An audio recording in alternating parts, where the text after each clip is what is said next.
Bueno, queridos patitos, un día como hoy, pero el 22 de octubre de 1951, en Londres, Reino Unido, se firma el protocolo de entrada de Grecia y Turquía en la OTAN. Es interesante la perspectiva porque todo el mundo debería conocer que en mayo del año 49 es cuando se establece el Tratado del Atlántico Norte. Y derivado del Tratado del Atlántico Norte se deriva la organización sobre el Tratado del Atlántico Norte, que es la OTAN. Porque evidentemente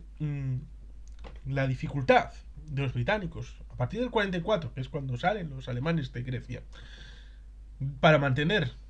la promesa de un país democrático bajo la monarquía de democracia liberal,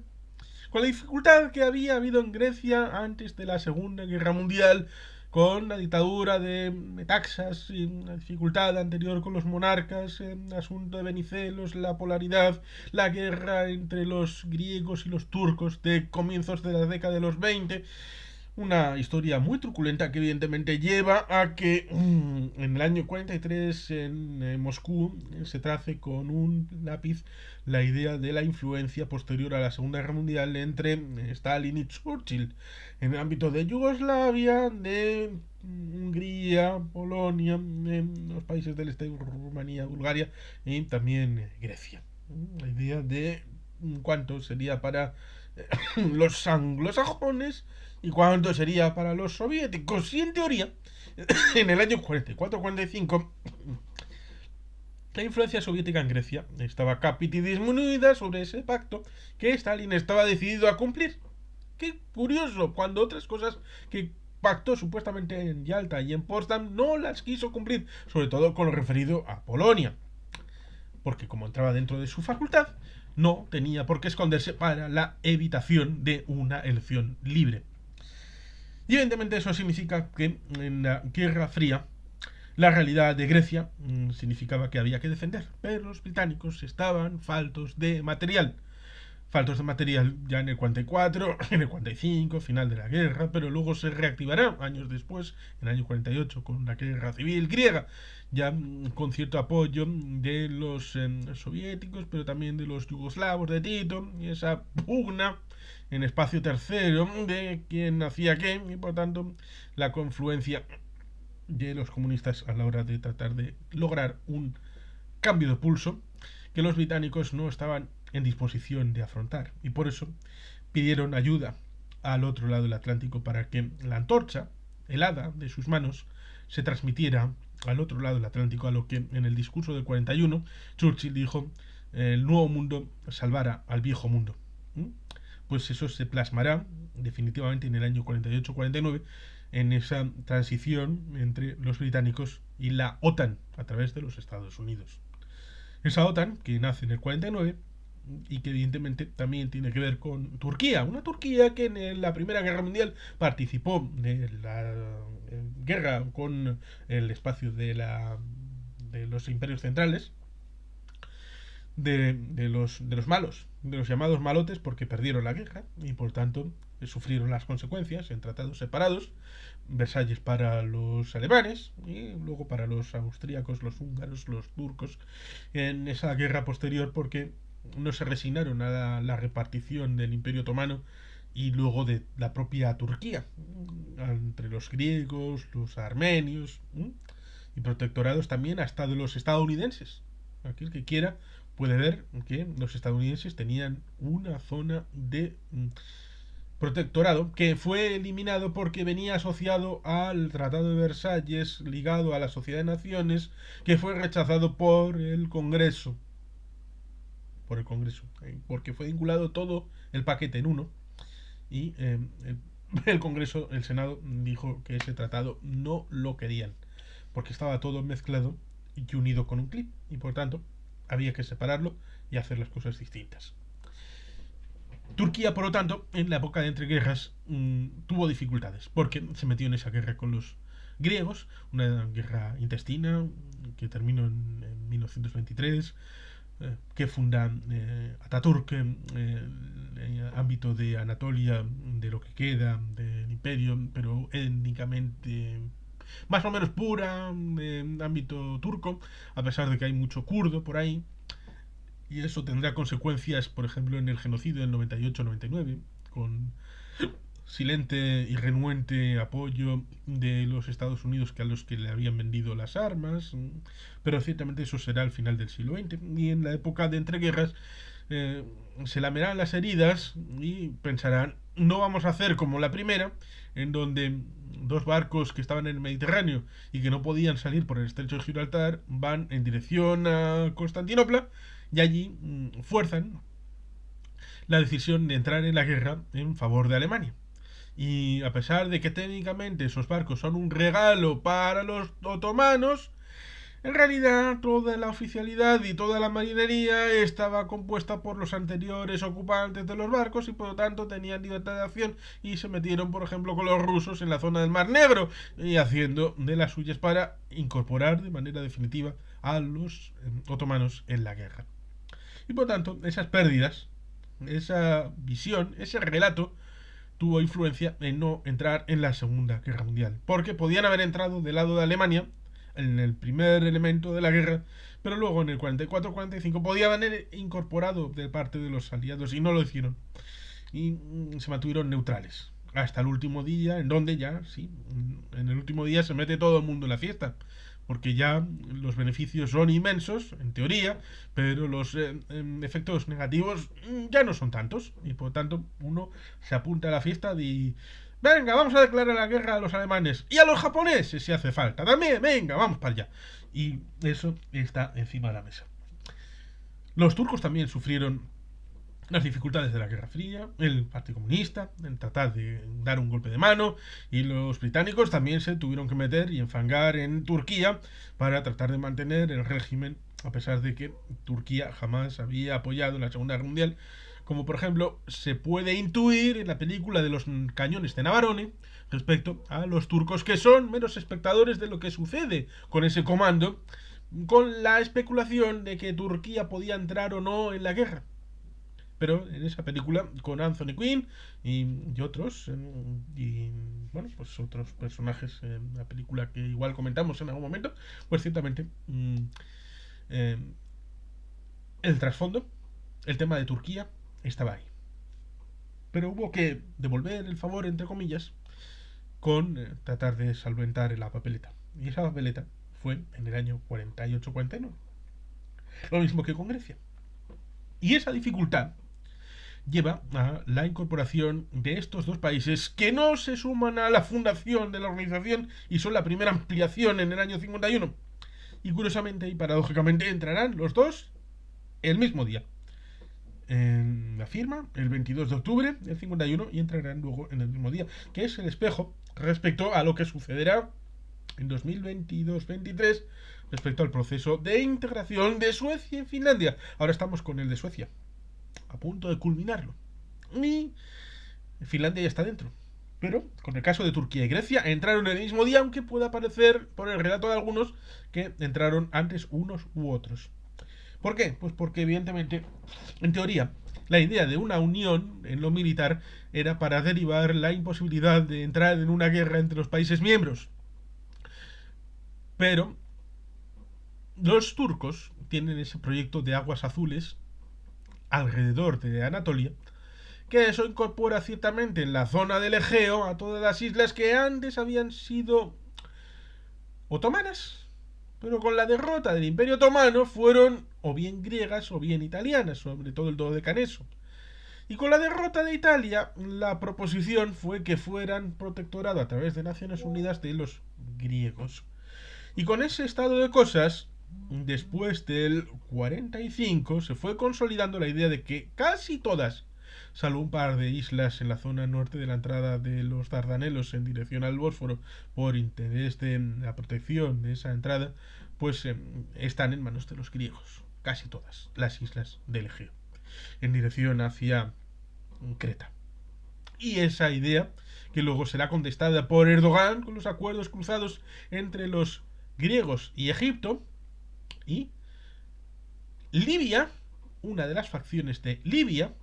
y Turquía, en los vetos cruzados sobre Chipre, con Chipre en medio, del control territorial del mar, olvidando ciertamente las aguas internacionales. ¿Hay aguas internacionales en el mar Mediterráneo Oriental? Eso es una pregunta que alguien responderá en algún momento, pero ciertamente tienen la idea de que no es justo que todas las islas del Egeo sean parte de Grecia. Y hay la confluencia de la confrontación. Y también la confluencia de la confrontación de la independencia de Grecia respecto de el ámbito eurooccidental con el ámbito de la dictadura de los coroneles, pero no a través de la OTAN, en donde Chipre, que se independiza del Reino Unido en el año 60, pero con las bases del sur, las dos bases que aún sigue estando el Reino Unido allí. La idea de la enosis, es decir, la unión Chipre con Grecia, sigue estando, y geopolíticamente es la percepción de una dificultad, porque eso significaría que por la parte sur del Egeo y del mar Mediterráneo Oriental estarían copadas la salida al mar amplio, al mar exterior, a través de Grecia, y por tanto eso no era visto sino con desasosiego y con incertidumbre por parte de Turquía, hasta el punto de que cuando en teoría el obispo Macarios va a ejercerla en el año 72-73, Turquía invade en la operación del 74, invade Chipre, ocupando un tercio de la zona norte. Por tanto, desde entonces está ocupada la zona norte de Chipre, incluso cuando en 2004 ingresa Chipre en la Unión Europea, con esa división, con un programa del plan de Kofi Annan que era horrible, era inaceptable, y por eso fue votado mayoritariamente por el norte, pero en el sur salió derrotado en referéndum. Por tanto, ahí tenemos la triangulación a través de Chipre de Turquía y de Grecia, con la idea de que evidentemente estando los dos en la OTAN debería de ser un motivo de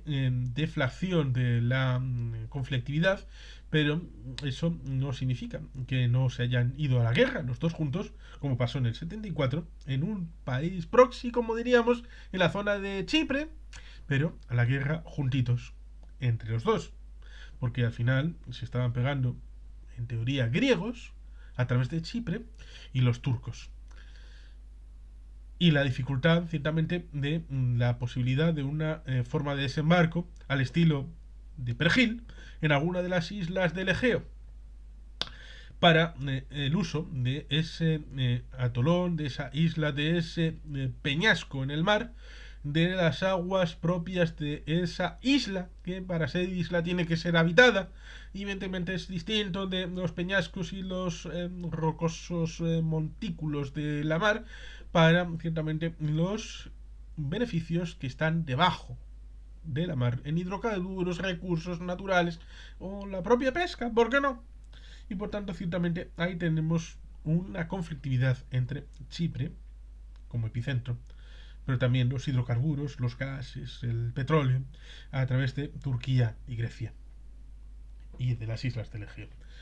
En la entrada de la OTAN, pues ciertamente tenemos esa derivación también con el caso de Siria, a partir de 2011, la ampliación de la doctrina militar de Turquía, con los Bayraktar que han sido conocidos en el ámbito de Ucrania, pero antes se han tenido otro desarrollo, estos drones, la confrontación entre Grecia y Turquía en otros ámbitos militar, por ejemplo en el ámbito del Producto Interior Bruto de gasto militar, con la idea ciertamente de la incorporación del gasto en pensiones de los griegos para superar ese 2% del PIB que se suponía que la OTAN exigía de los países miembros de la alianza, con lo cual efectivamente se estaban gastando, pero no todo, en beneficio de nuevas armas o de nuevos proyectos para la proyección, precisamente, valga la redundancia, del poder griego sobre las islas que son suyas y sobre el espacio que le corresponde económicamente, la zona exclusiva económica. Ciertamente, el choque entre Turquía y Egipto, a través de Libia, que mostraron sus cartas para evitar llegar a una guerra, a las que Egipto estuvo dispuesto a ir, porque la progresividad de una de las facciones, Trípoli, de Benghazi, las dos facciones, una apoyada por Egipto, otra apoyada por Turquía, Mm, Al-Sisi, el presidente de Egipto, puso la carne en el asador, submarinos, tropas en la frontera, eh, amenazas, política de poder blando y poder duro. Por tanto, ciertamente los juegos geoestratégicos están ahí. Y la idea de que Francia apoya a través de la OTAN y de la Unión Europea a Grecia con el envío de barcos para enseñar los dientes cuando un barco de prospección de hidrocarburos turco se puso a navegar en las aguas griegas. En aguas griegas. Por lo tanto, eran desafíos, lo mismo que en el caso de Perejil, que fue contestado, como todo el mundo sabe, y tenemos un vídeo de la operación Romeo Sierra, que fue un elemento de disuasión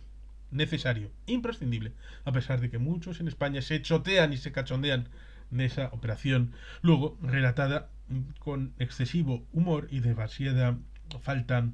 de seriedad por Federico Trillo en el Congreso de los Diputados.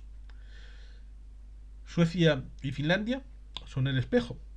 porque ciertamente Turquía es el que ha vetado y han tenido que hacerse 6 rondas de negociación directa entre Turquía y Suecia para el memorándum de acompañamiento del ingreso de Suecia, que ahora estamos en ello, finalmente,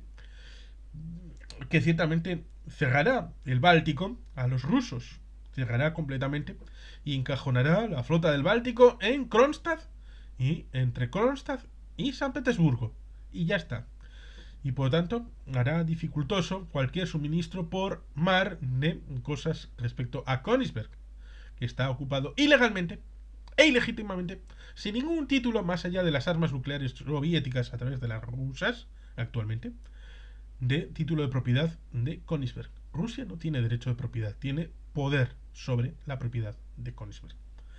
Y por tanto, ciertamente, los turcos están retrasando este acto, lo mismo que ellos vieron cómo se les retrasó. ¿Verdad que no? A ellos no se les retrasó. Cuando quisieron entrar, entraron junto a Grecia. Lo mismo que entraron en la Unión Europea en el 86, España y Portugal el mismo día.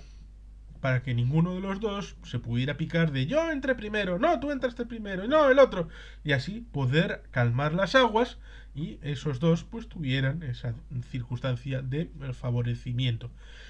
Evidentemente no pasó que en la Unión Europea entrara Turquía, porque evidentemente solamente hay un trocito y la forma de estándar y acervo comunitario de Turquía no es siquiera el que había en 2003, cuando se produjo aquel, creo que fue en 2003 cuando se produjo Eurovisión en Estambul. Y aquellos gritos de que Turquía es Europa y todo eso, ciertamente el laicismo está de capa caída con el señor Erdogan, incluso con el estilo democrático, con el autogolpe que se dio en 2016, creo que fue, con aquel ghoul, los gulistas y aquella supuesta secta que sería una especie de Opus Dei a la islámica, que hubiera supuesto una evolución tal vez del mercado y el ámbito, como sucedió con los tecnócratas del Opus en el 59 respecto al franquismo. Pero eso son comparaciones que son odiosas y siempre se establecen marcos diferentes, porque en el 59 España era una dictadura y en teoría en 2016 era una democracia, Turquía. Una democracia que estaba despeñándose un poco por la ladera, pero una democracia al fin y al cabo. Y por tanto, ciertamente en un día como hoy hay que recordar esa entrada de Grecia y Turquía en la OTAN y en la ampliación para el flanco oriental y el cerrar definitivamente la salida del Mar Negro hacia el Egeo y en dirección al mar Mediterráneo de la flota soviética, que tuvo que buscarse una base en Tartus, en Siria, que es lo que trató de mantener en su implicación, que ha vuelto a ser presente en la guerra civil siria, todavía no terminada, porque deberá terminar con un acuerdo, con una escenificación, y esa escenificación todavía no se ha dado. Por tanto, ahí sigue el asunto caliente en ese lugar donde los soviéticos tuvieron que buscar una salida a su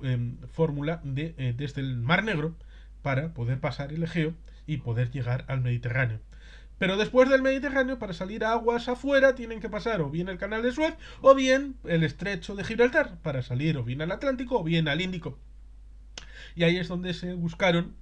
la posible base que dudaron en el 78-79 si establecerla en Somalia o en Etiopía, que luego del 93 sería independizado Eritrea. Y la guerra del Ogadén del 78-79, que evidentemente tiene mucho que ver con los soviéticos culpables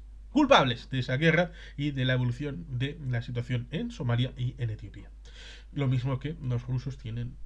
relevancia en la situación en Siria, donde, bueno, pues hubo Caspian Report, que luego tradujo a un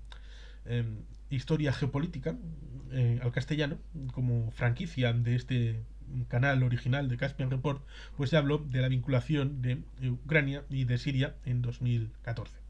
Pero bueno, eso es otra historia, ciertamente. Estamos ciertamente con este asunto de Turquía y Grecia, de la OTAN, lo mismo que en ese ámbito, en el cierre del Báltico con Suecia y Finlandia. La OTAN se ha ampliado y Rusia, lo mismo que la Unión Soviética, tenían la idea de que nadie podía hacerle sombra por una especie de derecho de veto divino que ellos disponían y que no han sabido explicar porque nunca ha existido. Los países tienen sus intereses y pueden y deben defenderlos, sus actividades. Lo que no se puede aceptar, por ejemplo, es la política de la operación Ahats con Kermit Roosevelt en los años 50 para derrocar a Mossadegh y volver a poner al Shah en Irán. Eso es un golpe de Estado, ciertamente. Pero tratar de vincular eso con cualquier política que pueda establecerse, lo mismo que en el año 39 Persia cambia de nombre por la afiliación al Tercer Reich del país, a sugerencia del embajador alemán, que en Irán tiene que ver con los arios. Y arios son Tercer Reich, ¿verdad? Con lo cual, ciertamente, el juego puede ir en un lado y en otro, hasta el punto de que los soviéticos y los británicos en el año 41 invaden Irán de manera preventiva. Sí, los soviéticos hacían una invasión preventiva. Y luego, en la segunda mitad de los años 40, y tenemos un vídeo específico sobre ello, los soviéticos tratarán de hacer una política lo mismo que con Donetsk y Luhansk en Irán, con los kurdos y los azeríes. Es una historia poco conocida, pero tenemos un vídeo sobre eso. Y la historia es prolija en datos, prolija en elementos para la consideración. Y por eso hay que conocer el antes, durante y después, por ejemplo, de lo que estamos viviendo en Suecia y Finlandia, que esto ya pasó en respecto al Egeo con Turquía y Grecia. Y la evolución de los tiempos nos amerita en ir a los detalles, pero también ver el gran angular. Las dos cosas, cerca y lejos, como dirían en Barrio Sésamo. Y sin más, queridos patitos, es que ricasco, agur, berobat, beti gelpian.